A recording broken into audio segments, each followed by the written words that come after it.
Ho ho ho ho ho ho ho ho ho ho ho ho ho ho ho. Ah là, ça y est qui vient d'arriver, c'est ma nouvelle petite obsession ça. Si t'as faim, regarde pas cette boîte. C'est plus confortable que la Jaguar. Et on arrive à Al Serkal Avenue. Bon, le coup de gueule du jour, c'est toutes ces personnes qui sont dans un resto. Ils sont genre un ou deux en train de taffer sur leur PC et au Mac, mais on s'en fout, c'est pas ça l'histoire. Et ils sont sur une table de 6 personnes. Et tu vois que le resto commence à se remplir et que t'as des familles et des gens qui viennent en groupe, qui veulent s'asseoir, qui veulent manger, qui ont la dalle, qui ont faim, qui se sont réveillés. Ils se disent aujourd'hui je veux me taper des œufs à un acai bowl. Et ils trouvent pas de table. Coup de gueule ou pas coup de gueule? Tu dis quoi à ces gens-là? Et ils te regardent comme ça, ils s'en foutent, ils s'en foutent. Enfin voilà, voilà. Les gars ici, depuis le Covid, en fait, vous Ja, mais la Covid lâché. Mon Dieu. Depuis le Covid, dans ce resto, en fait, vous pouvez commander directement sur l'app et ils vous apportent la commande. D'accord, d'accord.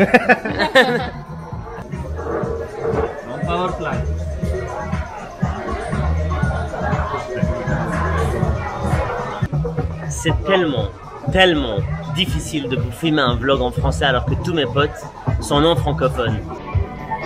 Donc voilà, ça fait 1 heure qu'on est en train d'attendre notre commande et en fait Rémi l'a pas confirmé. Et voilà, apparemment on choisit pas ses amis. Oh bah. Qu'est-ce qu'elle est canon cette Merco, qu'est-ce qu'elle est canon. Ah Foufou, comment tu vas mec? Ça va, tout se passe bien? Qu'est-ce qu'elle est canon? Qu'est-ce qu'elle est canon, ouais, qu'est-ce qu'elle est canon.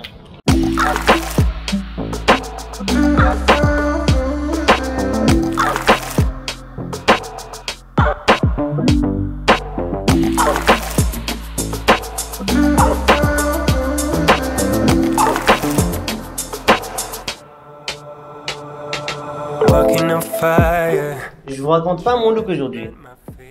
Bah, je vous raconte pas en fait. Ciao. Ciao, ciao. Les gars, aujourd'hui c'est un jour très spécial parce qu'on a une grande surprise et cette surprise elle concerne Walid et Rim. C'est l'anniversaire de leur mariage. Du coup on leur a fait une surprise chez mes parents que Sandra, ma petite sœur, a organisé.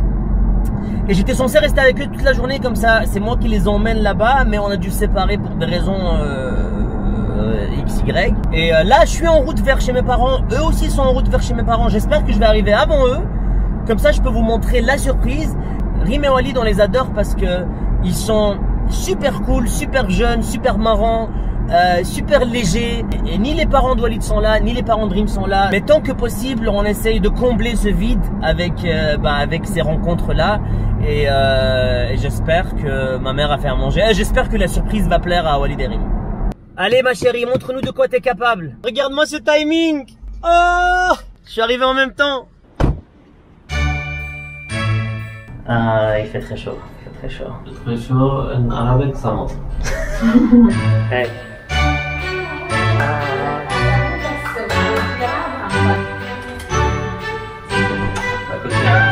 Top, top, top, top. Surprise!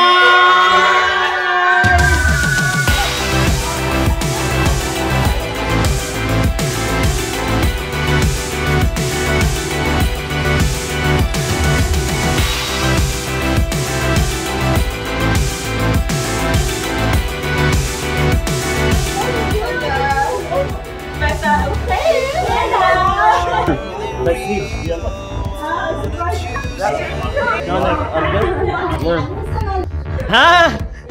Oh! Oh! Oh! Oh! كل شيء أكل.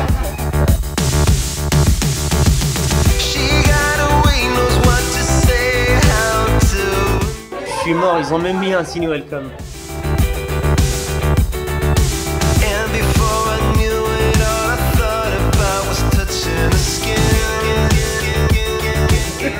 Il y a un petit qui veut gagner des millions.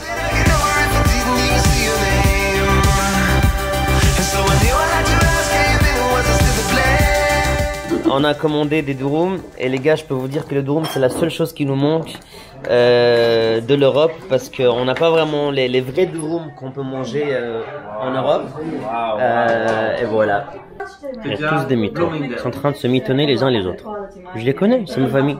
Aujourd'hui, Fahad va nous montrer comment on va faire le café turc.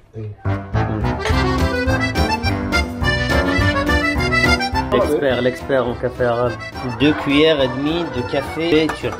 Et ça, c'est le café Al-Amid, c'est le plus connu. C'est un jordanien. Avec du cardamome.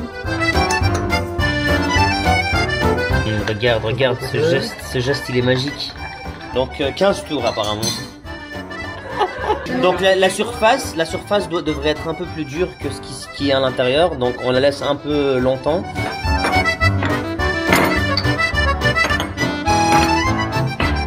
Ouais, la surface commence un peu à bouger. Donc juste avant que ça commence à bouillir, tac, on la prend.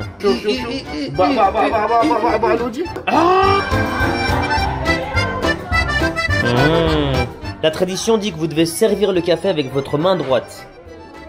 C'est une histoire de respect. Comme vous le savez, en fait, les Arabes lisent dans les tasses de café pour prédire l'avenir. Mais avec le café de Fahad, vous pouvez lire en fait le mouchoir qui est en dessous de la tasse, tellement ça a débordé partout. Voilà, je sais pas ce que cet avenir voudrait dire. On dirait Star Wars. Star Wars va sortir un nouveau film. Wow, so good. Bon, c'est l'heure de la sieste, parce que je suis déchiré. Et je pense que c'est le premier café qui m'endort. Mais qu'est-ce que je vois? Concombre arrive.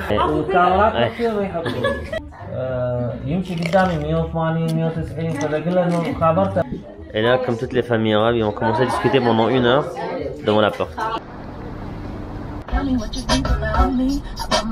Que ce soit le week-end, que ce soit les fêtes, que ce soit un jour férié, qu'il y ait des soirées, qu'il y ait des invitations, qu'il y ait des events, qu'il y ait un tremblement de terre, qu'il y ait un volcan qui explose, vous me trouverez toujours en train de passer 2 heures par jour devant cet ordi à faire le montage des 2 vlogs, l'un sur ma chaîne arabe et l'autre sur cette chaîne. Donc voilà. Les gars, j'arrive dans une période de ma vie où j'ai beaucoup de questions quant à l'avenir. J'ai travaillé pendant 10 ans, on va dire officiellement, de mes 20 ans à mes 30 ans. Et pendant ces 10 ans, j'ai acquis beaucoup d'expérience. Et je connais mon potentiel et je sais comment je peux faire de l'argent. Et aujourd'hui, je me retrouve devant différentes portes qui, chacune, apportent de l'argent, apportent de la fatigue et apportent de la satisfaction. Et si je dois citer ces portes de celles qui ramènent le moins d'argent au plus d'argent, ce serait comme ceci. D'abord, on a YouTube, puis on a être acteur, puis on a réalisateur, puis on a créateur de séries ou de films, puis on a ma propre marque, si je crée ma propre marque. Et quelqu'un de normal choisirait les 2-3 dernières activités que je viens de citer parce qu'elles ramènent beaucoup d'argent et elles peuvent en fait créer un avenir très confortable, financièrement bien sûr. Mais mon raisonnement dans la vie est plus philosophique que financier. Je m'explique. J'essaie de m'imaginer à 80 ans. Grand-père, vit dans une maison avec sa femme, assis sur un fauteuil, un dimanche, et je me pose la question, de quoi suis-je fier? Est-ce que je suis fier d'avoir bâti un empire qui m'a permis de vivre très très bien, à moi et mes enfants? Ou alors, c'est l'idée d'avoir emmagasiné tous mes souvenirs sur cette chaîne et sur ma chaîne arabe, et je peux revoir quand je veux ma vie de quand j'étais jeune, ma vie de quand j'étais avec ma famille, mes amis,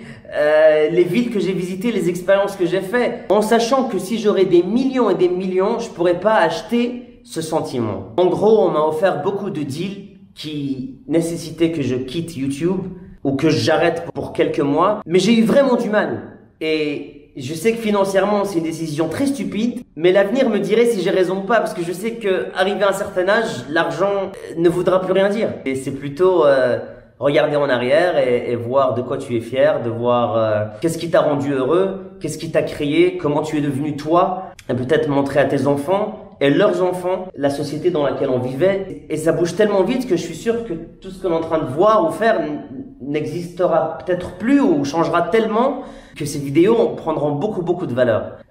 Bon voilà, j'ai pas de réponse à cette question existentielle, mais je vous en parle parce que pour moi vous êtes mon psychologue. Bon, allons voir ce que les voisins font.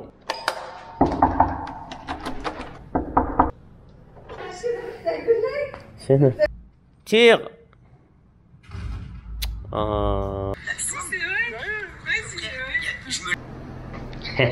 On dirait que je sors d'un spa, pas de chez les voisins. Bon bah, il serait temps de le finir ce vlog. Allez, on se voit demain. Ciao les gars.